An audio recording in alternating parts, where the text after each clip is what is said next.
At iyon, magandang hapon at meron tayong customer. Ere, taga-Kawit. Ere yung may-ari, oh. Yan. Ere ang issue pala. Yung aga-paripak daw ng rear hub. At ang hub niya ay Paxter.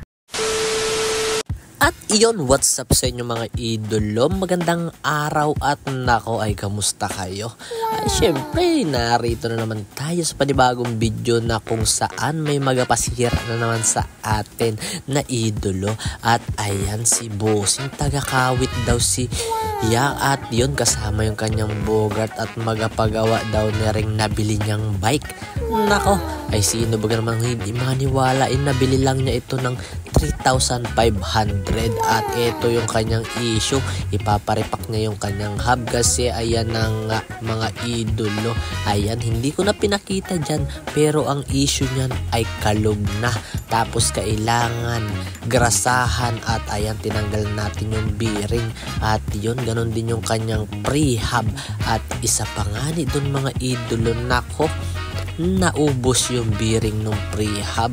Nako, hindi ko alam kung saan nilagay nung nag-edit itong pre-hub na bearing, baga naman. At iyon, at nilinisan na nga natin. Ay nako, ay talagang kailangan ng servisan nitong hub na ito. At ayan na nga ni mga idolo, kitang kita ang kalawang. At ayan, talagang tinanggal na natin pati yung kanyang poles.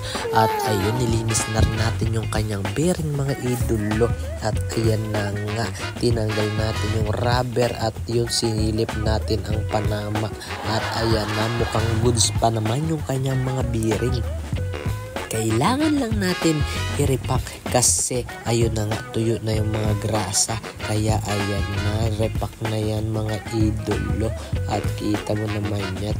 Nako, ay shoutout nga pala kay Bossing na nagapagawa. Ay nako, talagang dati raw siyang siklista. Ay nako, is ba naman kilala nyo ide? Ay nako, i-comment nyo naman at sana mapanood nyo naman itong video na ito. At yan na nga nyo, kita mo naman yan.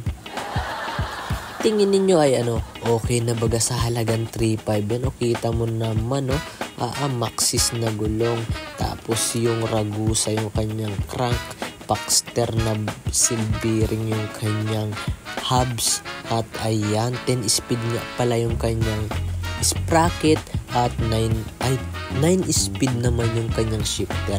Pero goods na goods pa rin mga idolo. At ayan na nga, nilagyan na rin natin yung kanyang panguna at pinaripak na nga ni din. Ay nako, ay parang kasya pa raw sa budget. Kaya ayun, pinarepack na rin niya yung unahan. At ayan, talagang tuyong-tuyo na rin siya mga idolo. At bago natin ilagay, nilinisan na rin natin, nilagyan syempre ng grasa. At pagkatapos nun, ayun na, nilagay na natin sa kapilang parte. At syempre, ganun din yun sa kabila. At pagkatapos, ayun, binlik na agad natin.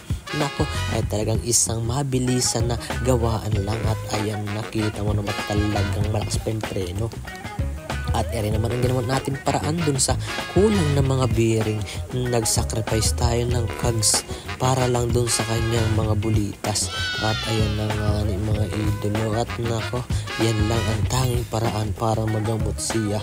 Ay sayang naman kasi yung mga bearing kung saan napunta. Ay nako, talaga naman yun lang hirap sa ibang mekaniko na talagang pabayaan naman. Sayang naman kasi talaga. At ayun, pagkatapos ay kita mo naman yan at talagang goods na goods. At sabi na rin niya ay ipapacheck na rin daw niya yung kanyang shifter kasi hindi na nagana. Ay syempre, paganahin natin yan tayo babaga. At ayun na nga, nilagyan muna natin langis tapos masahe ba para naman mabuhay yung kanyang dating ship. At ayun na nga, nakita mo talagang matagal na stock. At pagkatapos na natin linisan ay ayun, binalik na natin. At ayan, napag-ship nga natin. Ay nako, ay talagang kabilisan. Yun nga lang, ay nako, ay hindi napatong dun sa pinakamalaki dahil kailangan niya ng goat link. At ayan na nga, tinanong ko si Bossing kung, uy, kita mo na may talagang tumango lang, ay wala nang intro, takid na agad yan syempre. At ayun, pagkatapos ay tinesting na ulit natin. At ayan, nakita mo naman pag shipment din naman ay nako, ay talagang patong hanggang ibabaw. Ayan ang ihawan na re. At yun na nga mga idolo, ay kitang-kita mo naman kung paano mag-ship. Abaw talaga naman. At talagang yan na nga pala. Okay na. Goods na agad yan mga idolo. At sabi ko, patesting naman. At ayan na nga tinisting ng kanyang bogat. At nako ay talagang garay daw silang mag-ama. Basta raw at tapusin agad yung gawaing bahay ay talaga naman. Kita mo naman goods na. At pagkatapos nun ay nagbayar na nga ni. At ere na. Thank you po.